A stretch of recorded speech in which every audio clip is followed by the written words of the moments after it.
Okay lang po sa inyong lahat. Na-deny po ang aking SSS Sickness Benefits Application. Hindi ko alam kung bakit.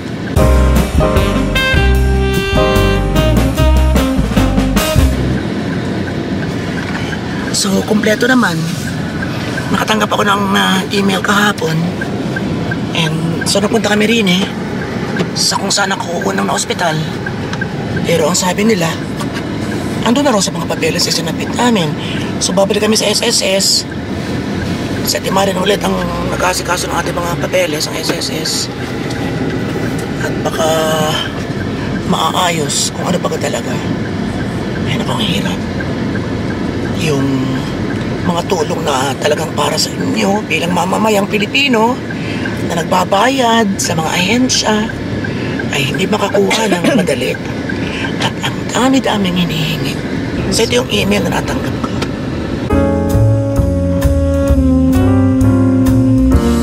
Ayan, so malalaman natin mamaya kung ano baga pagkagaling namin sa SSS. Pero iwan ako muna sa kapatid kasi meron pa akong ilang mga pupuntahan.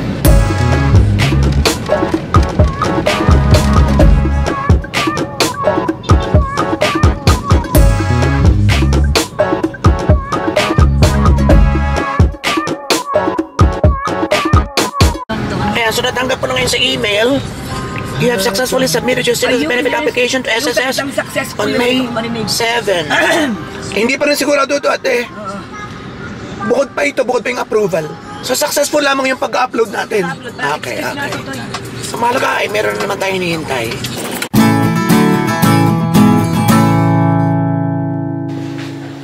Okay, so ang kwento pong yan ay nangyari few weeks ago na. 2 weeks after that, para mga 2 to 3 weeks, nakatanggap tayo ng panibagong email na nagsasabing okay na-approve na ng medical team at ipapasok na ang pera sa ating bangko. So, medyo nakahinga tayo ng maluwag. Maraming salamat sa lahat ng tumulong. Sa SSS kasi dito sa amin, mga kaibigan, mga ka-friendship, mga katsarang, meron siyang hilera ng mga computers na minamaniobra ng mga trainees. Correct me if I'm wrong. Pero feeling ko lahat sila trainees na well knowledgeable sa kung anong dapat gawin, kung anong dapat itulong, kung anong dapat ibigay na suporta sa mga lumalapit. Kasi may napupunta kami ron then may mga numbers. And then, yung una kong lapit sa kanila noon, almost a year ago, nung ako yung nag-SSS loan, di ba nag-loan tayo? Hindi ko na kung naikwento ko na sa inyo, just to try it out, just to loan. Kasi may mga chismis na pag hindi mo ginamit ang iyong ang iyong ability na maka-loan dahil nagbabayad ka naman sa SSS, baka doon may ibang gumamit. Hindi ko alam kung totoo yun or haka-haka lang. Pero yun, sinubukan natin at naka-loan tayo. 2 niloan na natin na actually hindi pa naman natin talaga kailangan nun, pero yun nga, para masubukan at para magamit yung ating karapatan na mag-loan. So naka-loan tayo sa Pag-ibig at naka-loan tayo sa SSS halos magkasabay last year. Sa Pag-ibig, mas maliit ang ating inuhulog, 500 pesos lang. Pero nakaloan tayo ng 53 mil. Sa SSS, ang binabayad natin ay 2,100. Hindi ko natanda yung specific, kung 2,080 or 2,040, basta lampas ng 2,000. Ang ibinigay lang sa ating loan ay 32,000 pesos. Ayun, so hindi ko alam ang kalakaran. At hindi ko rin alam kung pag nag-retire na ba ako, ay mas malaki makukuha ko sa Pag-ibig. Kasi mas malaki nakuha ko sa loan. Or, kabaligtad naman ang mangyayari kapag benefits na makukuha natin. So, wala akong masyadong idea pa. Mahina tayo sa mga computations, mahina tayo sa mga kaperahan. And, dito tayo mainit. Meron tayong fruits. Babanatan natin to mamaya. Ito kinuha natin kina Junjun. Nang kami namuti, nanungkit. So medyo matigas pa siya. And itong saging pinili natin kanina. So yun, yun. So mas malaki yung nakuha natin sa Pag-ibig, mas kukunti sa SSS, pero binabayaran natin sa SSS 1,400 something every month, at sa Pag-ibig ay 2,000 something every month. So mas malaki din. Nakuha po natin ang ating SSS Sickness Benefits ng mismong kaarawan natin. So, sa sobrang busy ko noon, hindi ko na naikwento sa inyo. Kaya eksaktong malaki naging tulong sa atin pagluwas natin ng Maynila, pagpunta natin sa Baguio. And nakabili tayo ng gamot. Hindi naman lingid sa kaalaman ninyo na ang gamot natin ay 24,000 buwan-buwan. Nakakatuwa dito, nabawasan na siya. Kasi, may mga ilang tinanggal na nung si Doc. Ang itinira na lamang niya ay yung mismong pang-atay natin, mismong pang-HPV, yung mamahalin. So, ang isa nun ay 260. Tinimes 2 niya every day. So, 500 plus tayo every day. Sa gamot pa lang. Kaya kailangan talaga natin kumayod. Pasensya na kayo kung may mga ilan nagsasabi na kumembot ka na agad, umaarte ka na agad, bumabiyahe ka na agad, ka-operong pa lang, tapos rampa ka na ng rampa. Yun po hindi lamang for the sake of rampahin or for the sake of kembotizing. Kundi kailangan po natin kumayod dahil ang ating pong gamot ay panghabang buhay. Alam kong marami na nakakaalam sa inyo niyan. Sa mga bago,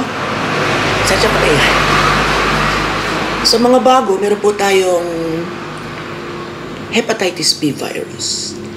And gumaling tayo. Pagkatapos ng ating paninilaw, halos wala na. Bumalik na, nakakatuwa na, bumalik na, ng unti-unti, bumabalik na ng unti-unti ang ating panlasa. Nakakakain na tayo. And konting push pa at makakakain na tayo ng normal. At hindi na po ito mawawala sa atin. Habang buhay na nating daladala ang sakit na ito. Kailangan nating lumaban. Kailangan natin ng pangondra sa araw-araw para mabuhay. At yun po yung gamot. Kaya gustuhin ko magpahinga ng bonggang-bongga ay kinakailangan kong kumembot na ng pabahagya-bahagya, magkwento na at mag-share sa inyo ng mga magagandang kwento hanggat kaya. Hindi naman full blast. Kasi kailangan nga po natin kumita. Kailangan nating may panggastos. Ipabalita ko po sa inyo ang petsa ng ating pagpunta sa Japan na cancel dahil bukod sa mahal pa ang pamasahe, ang pinakamababa ay 28-30 mil. So siguro bababa yan ngayong August, September, July. Mababa talaga ang July. Pero parang ayoko pa ng July. May mga dahilan po tayo. Anyway, ako nakikwento sa inyo ang, everything about my travel back to Japan. Dito muna tayo sa ating SSS. So yun, nakakuha tayo. At may pangit na news kaninang opening, then gumanda, nakakuha tayo, and then medyo hindi rin naman maganda ngayon, na kagagawan ko rin naman. Hindi pa po tayo pwedeng mag-retire. Sa kalaman ng iba, although mukha lang tayong 59, ay 60 na po tayo. Tayo po ay sweet 16. Now, punta tayo dito sa pagre-retiro. Di ba? Dalawa yan eh. It's either lump sum or yung isa, tatanggap ka ng 18 months and then doon sa labing siyam na buwan, doon ka na magsisimulang tumanggap ng buwanan. Siyempre, doon tayo sa 18 months plus sa 19th ay magbubuwanan na tayong tatanggap. Mahirap ang lump sum dahil baka kung saan ko lamang madala. So, mabuti lang may control. Meron tayong konting pambili ng gamot, buwan-buwan. Ngayon, ang kasalanan natin ay last year, sa sobrang abala ko, sa sobrang siguro pag-aakala ko rin na kagaya sa Pilipinas kasi wala akong palya, sa Japan wala akong palya. Padala ako ng padala. So parang yun pa rin nakaprogram sa aking isip na may naghuhulog, nabibigay ako may naghuhulog. So wala sa isip ko na hindi nga pala, iba na nga pala ang sistema. So hindi na nakapaghulog at sa 120 months na kinakailangan bago ka makapag-pension bonggang-bongga ay 103 lamang ating nabayaran. I-check ko. Ayun, tama. So, 103. Ayan. Ito. So, 103 pa lang ang ating naibayad. Yan. So, ito yung ini-screenshot ko yung bayarin ko noon. And then, nagbigay na ako. Binayaran ko yung buong Kasi ang sabi ng kakilala natin sa SSS, bayaran ko raw yung lahat ng kulang ko sa 2023, sa 2024, na 1, 2, 3, 4, 5, 6, 7, ilan ba yun? Ayan, so ang binabayaran pala natin nga is 2,240. Malaki-laki na rin, ano po? 2,240 monthly. Tumaas tayo from 1920 to 2080 to 2,240.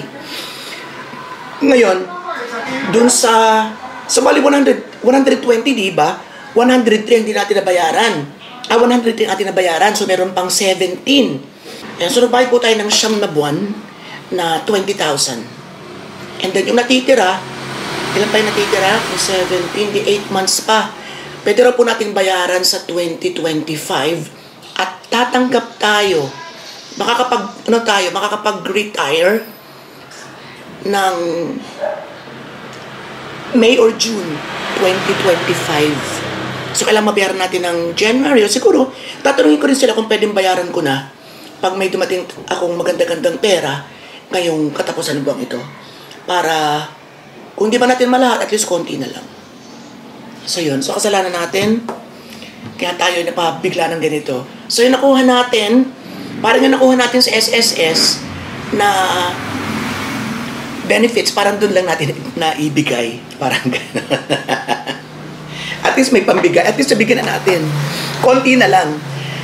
So yun, kaya officially, tayo ay senior high, pero unofficial pa rin po tayo na senior, na retiree.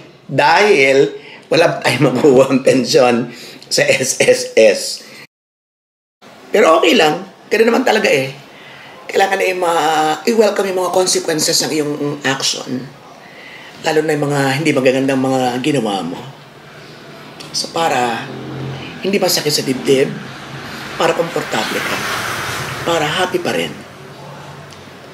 Ayun, so nabigyan ko yun ng balita sa ating mga bayarin, sa ating mga inaasahan o tigang araw. Tayo po ay kompleto na. Meron tayong SSS, meron tayong Pag-ibig, meron tayong nagbayad ako ng advance sa Pag-ibig, so August ulit tayo magbabayad.